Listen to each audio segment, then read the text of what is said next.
Hello everyone, this is Aditya Verma. I welcome you all to Eclipse classes. आज के इस session में हम स्टडी करेंगे एड्स। एड्स जो है हमारा टॉपिक है chapter human health and disease के अंदर। ठीक, तो the word AIDS stand for acquired immunodeficiency syndrome. इसी के अंदर जो है एड्स का डेफिनेशन छिपा हुआ है, एक्वायर्ड इम्यूनो डेफिशिएंसी सिंड्रोम। समझते हैं कैसे।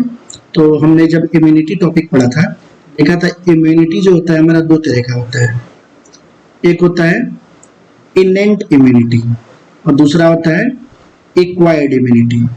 इनेंट इम्यूनिटी ऐसा इम्यूनिटी जो हम अपने बर्थ से लेके पैदा होते हैं, ठीक, वो होता है हमारा इनेंट इम्यूनिटी।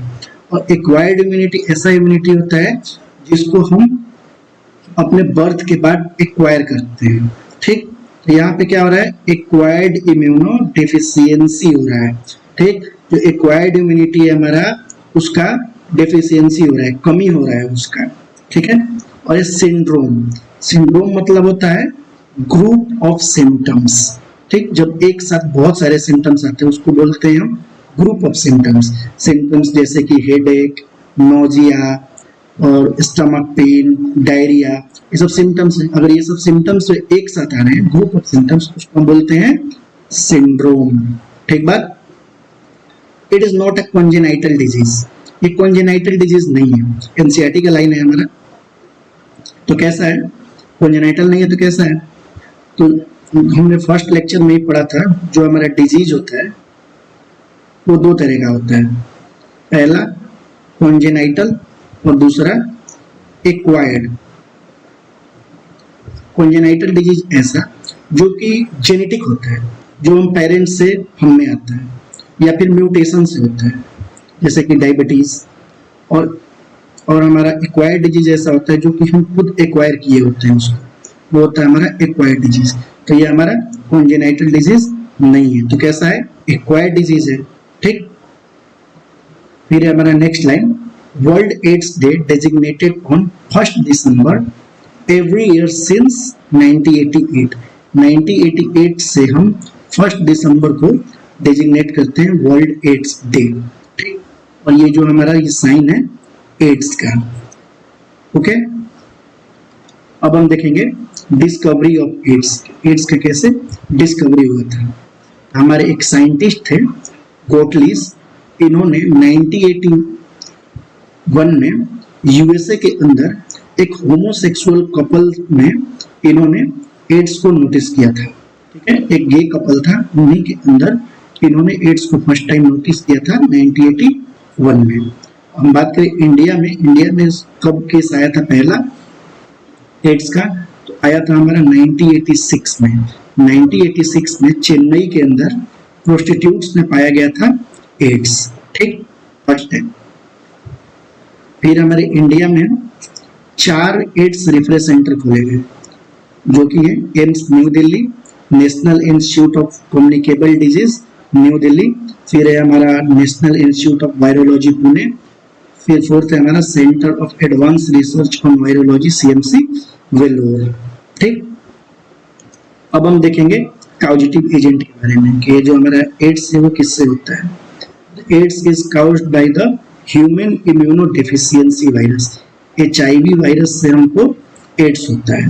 ठीक है, और member of group of virus is called retrovirus. एक सिंगल मेंबर को हम क्या बोलते हैं, रेट्रोवायरस बोलते हैं। ठीक है, ये है जो है रेट्रोवायरस का डायग्राम है, इसको समझते हैं, ये भी इंपॉर्टेंट है। रेट्रोवायरस के अंदर 2 सिंगल स्ट्रैंडेड डीएनए होते हैं। एक ये हो गया हमारा, एक ये, तो इसमें 2 सिंगल स्ट्रैंडेड आरएनए पाए जाते हैं। ठीक है, और इसमें पाया जाता है एंजाइम। इस एंजाइम का नाम है रिवर्स ट्रांसक्रिप्टेज। ठीक, और ये जो एंजाइम है और जो हमारा आरएनए है, ये इनक्लोज्ड होता है कैप्सिड से। ये हमारा कैप्सिड। ठीक, और इसके ऊपर एक इन्वेलप होता है, वायरल इन्वेलप, उसमें ग्लाइकोप्रोटीन एम्बेडेड होता है। तो ये रहा हमारा काउजेटिव एजेंट रेट्रोवायरस। ठीक, अब हम देखेंगे मोड ऑफ इन्फेक्शन, ये कैसे फैलता है। एड्स कैसे फैलता है इन्फेक्टेड से हेल्दी पर्सन में? तो सबसे पहला है हमारा by sexual contact with infected person. अगर कोई पर्सन है जो कि इन्फेक्टेड है एड्स से, अगर उससे कोई healthy person without condom sex कर रहा है तो उस वो हेल्दी पर्सन में एड्स फैल जाएगा। फिर है by transfusion of contaminated blood. अगर किसी एड्स पेशेंट का ब्लड लेके हेल्दी पर्सन में इंजेक्ट कर दिया जाए तो उस हेल्दी पर्सन में एड्स हो जाएगा। ठीक। फिर थर्ड बाई शेयरिंग नीडल्स। अगर इन्फेक्टेड पर्सन का नीडल जो है हम हेल्दी पर्सन में हम यूज कर रहे हैं तो हेल्दी पर्सन इन्फेक्टेड हो जाएगा एड्स से। फिर फोर्थ है हमारा from infected mother to her child. Mother से चाइल्ड में भी ये हमारा एड्स फैलता है। फिर इंपॉर्टेंट लाइन है हमारा HIV और AIDS is not spread by mere touch और फिजिकल कांटेक्ट। जो हमारा HIV एड्स होता है ये मेयर टच मतलब कि किसी पेशेंट के साथ HIV पेशेंट के साथ बैठ के बात करने में उसके साथ रहने में HIV नहीं फैलता है, और फिजिकल कांटेक्ट उसको टच कर रहे हैं उसके साथ रह रहे हैं उसका कॉन्टामिनेटेड ऑब्जेक्ट को हम टच कर रहे हैं तो हमको एड्स नहीं फैलेगा।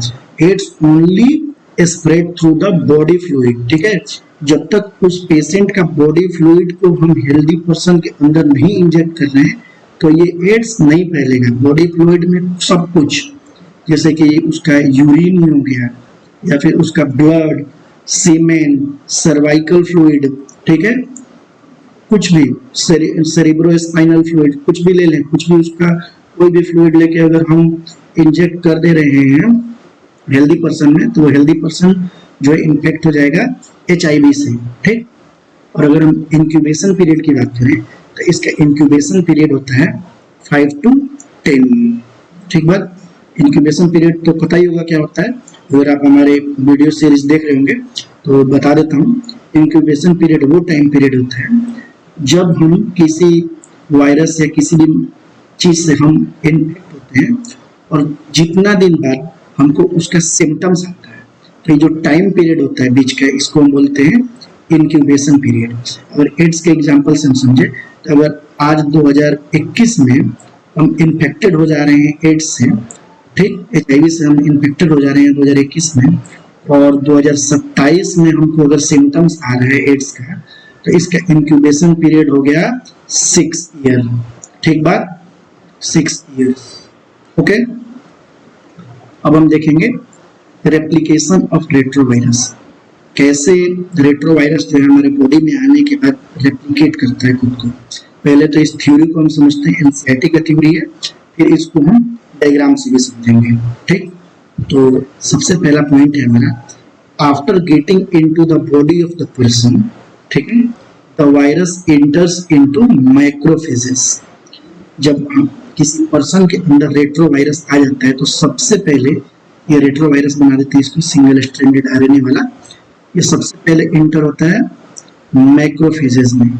ठीक। किसी पर्सन में जब ये आ जाता है तो सबसे पहले कहाँ जाता है माइक्रोफेजेस में, where RNA genome of the virus replicate to form viral DNA with the help of enzyme reverse transcriptase। ठीक है, तो फिर माइक्रोफेज के अंदर ही क्या करता है, जो ये वायरल RNA होता है इसका, ये RNA रेप्लिकेट करता है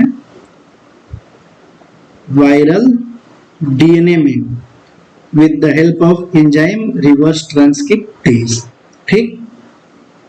This viral DNA gets incorporated into host cells DNA and directs the infected cell to produce virus particle। ठीक। और ये क्या करता है, ये जो इसका न्यूक्लियस है, इस न्यूक्लियस के अंदर क्या होगा, इस माइक्रोफेज का DNA होगा। तो इस माइक्रोफेज के DNA के साथ ये DNA क्या करता है, इनकॉर्पोरेट कर लेता है, फिर इसको डायरेक्ट करता है वायरल RNA बनाने के लिए। ठीक बात। अब ये क्या करेगा, माइक्रोफेज वायरल RNA बनाने लगा। The macrophage continues to produce virus in the way act like HIV factory. ठीक है, अब ये क्या कर रहा है माइक्रोफेजेस, ये वायरल आरएनए बना रहा है। वायरल आरएनए के ऊपर प्रोटीन का कैप्सिड लग जाएगा, फिर ये क्या हो जाएगा, ये हमारा रेट्रोवायरस बन जाएगा। ठीक, तो ये कैसा बिहेव कर रहा है हमारा माइक्रोफेज, HIV फैक्ट्री की तरह HIV वायरस को ये बनाया जा रहा है। Simultaneously HIV enter into helper T lymphocytes, replicates and produce progeny viruses। Same क्या होगा फिर, पहले तो बॉडी में इंटर करने के बाद ये गया मैक्रोफेजेस में, फिर क्या करेगा ये रेट्रोवायरस इंटर करेगा टी हेल्पर सेल्स में या टी लिम्फोसाइट्स बोलते हैं जिसको, उसके अंदर ये इंटर करेगा, फिर इसके अंदर भी क्या करेगा, रेप्लिकेट करके वायरस का प्रोजनी बनाएगा। ठीक, the progeny virus release into the blood attack other helper T lymphocytes. और ये क्या करेगा, ये जो नया वायरस है ये फिर जाएगा, फिर नए टी हेल्पर सेल्स को इन्फेक्ट करेगा और फिर से इससे बनाएगा नया रेट्रोवायरस। ठीक बात, तो ये प्रोसेस चलता रहता है और ये हमारे टी हेल्पर सेल्स को क्या करता है, किल करते रहता है। इस डायग्राम के थ्रू हम समझते हैं फिर से इसी चीज को। ये हमारा रेट्रोवायरस है, रेट्रोवायरस के अंदर ये सिंगल स्ट्रैंडेड आरएनए है। ये सिंगल स्ट्रैंडेड आरएनए जो है सेल्स के अंदर आएगा, सेल के अंदर आने के बाद ये क्या करेगा, रिवर्स ट्रांसक्रिप्टेज एंजाइम के हेल्प से ये चेंज कर लेगा खुद को वायरल डीएनए में। ये आरएनए जो है चेंज हो गया डीएनए में, फिर ये डीएनए इंटर हो जाएगा इस सेल्स के न्यूक्लियस में और इसके डीएनए के साथ इनकॉर्पोरेट करके बनाएगा आरएनए। ठीक, और ये फिर आरएनए क्या होगा, चेंज होगा हमारा नया वो वायरस में, और ये फिर वायरस क्या होगा, रिलीज हो जाएगा ब्लड में, और ये फिर ये जाएगा फिर नए सेल्स को ये इन्फेक्ट करेगा। तो ये प्रोसेस चलता रहता है और हमारे टी लिम्फोसाइट्स का नंबर जो है डिक्रीज होते रहता है। अब हम देखेंगे सिम्टम्स कि क्या क्या सिम्टम्स आते हैं। As the virus continues to multiply and destroy the immune cells, the infection or symptoms may develop like fever, swollen lymph nodes, diarrhoea, fatigue, shortness of breath, cough. ठीक है, हमारे बॉडी में जब ये रेट्रोवायरस एंटर कर जाता है और हमारे इम्यून सेल्स को जब किल करने लगता है, डिस्ट्रॉय करने लगता है, तो हमें सिम्टम्स आते हैं जैसे कि फीवर आता है, लिम्फ नोड में स्वेलिंग होने लगता है और डायरिया होने लगता है, फटीग थकावट होने लगता है, शॉर्टनेस ऑफ ब्रीथ सांस लेने में तकलीफ होती है और कफ होता है। ठीक, और ऐसे ही ये प्रोसेस चलते रहता है और प्रोसेस चलता रहता है तो हमारा जो टी हेल्पर सेल्स हैं, टी हेल्पर सेल्स जो हैं उनका नंबर जो है डिक्रीज होता है। तो जब नंबर ये डिक्रीज होने लगता है ना, तो क्या होता है हमारे बॉडी में हम ऐसे माइक्रो ऑर्गेनिजम्स से हम सफर करने लगते हैं जो कि हमें बहुत ही कम इफेक्ट होता है। जैसे कि अगर हम हेल्दी पर्सन है कोई, अगर वो माइक्रो ऑर्गेनिजम्स हैं जैसे कि माइकोबैक्टीरियम, वायरसेस, फंजाई और पैरासाइट लाइक टैक्सोप्लाज्मा, अगर ये सब आ रहे हैं तो हमारे बॉडी में ज़्यादा इफेक्ट ये नहीं डालते हैं। लेकिन एड्स हो जाने के बाद क्या करते हैं, इन्हीं सब माइक्रो ऑर्गेनिज्म से हम सफ़र करने लगते हैं क्योंकि हम बिल्कुल इम्यूनो डिफिशियंट हो जाते हैं। हमें इम्यूनिटी ही नहीं बचता है कि हम इन माइक्रो ऑर्गेनिजम्स को किल कर पाए, इनसे खुद को डिफेंड कर पाए। ठीक है, अब हम देखेंगे prevention of AIDS. As AIDS has no cure, prevention is the best option. हमारा एड्स का कोई क्योर नहीं है। अगर किसी पेशेंट को एड्स हो जा रहा है तो हम मेडिसिन देके उसके लाइफ को थोड़ा दिन तक बढ़ा तो सकते हैं, लेकिन उसको हम सही नहीं कर सकते हैं। एड्स का लास्ट जो ऑप्शन है वो है डेथ। ठीक, तो हमको प्रिवेंशन ही करना चाहिए फिर कि एड्स ना हो, क्योंकि इसका ट्रीटमेंट तो कोई है नहीं।